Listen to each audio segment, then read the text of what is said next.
బిడ్డలారా, ఈ దినము మత్తయి సువార్త 11వ అధ్యాయం 28వ వచనాన్ని ధ్యానిద్దాం.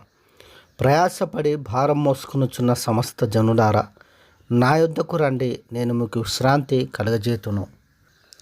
దేవునికి మహిమ కలుగును గాక. దేవుని యొక్క వాక్యంలో మనం చూసినట్లయితే, ఎవరైతే భారం మోసుకుని జీవిస్తూ ఉన్నారో, అంటే భారముతో జీవిస్తూ ఉన్నారో, కష్టాలు, బాధలు, ఎరుకులు, ఇబ్బందులు, ఎవరు కూడా తొలగించలేని బాధలు, ఎవరు కూడా తీసివేయలేని భారాలు కలిగి జీవిస్తూ ఉన్నారో, జీవితం మీద విరక్తి పుట్టి బ్రతుకుతూ ఉన్నారో, అటు వారిని దేవుడు పిలుస్తూ ఉన్నాడు.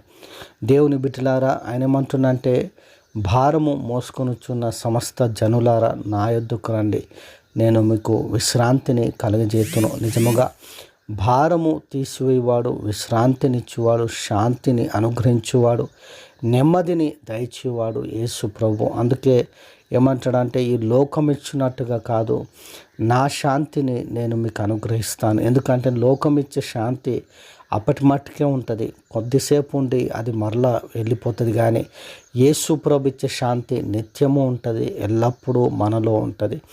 అట్టి శాంతిని దేవుడిస్తానని సెలవిస్తూ ఉన్నాడు. దేవుని బిడ్డలారా, ఎవరైనా భారముతో బాధపడుతున్నారేమో, చింతతో వేదన పడుతున్నారేమో, పరిస్థితులను బట్టి భారము కలిగి ఉన్నారేమో, యేసు ప్రభు సన్నిధికి వచ్చి ప్రార్థన చేసిన ఎడల ఆ భారమంతా తీసివేసి దేవుడు నెమ్మదిని, శాంతిని ఇస్తాడు.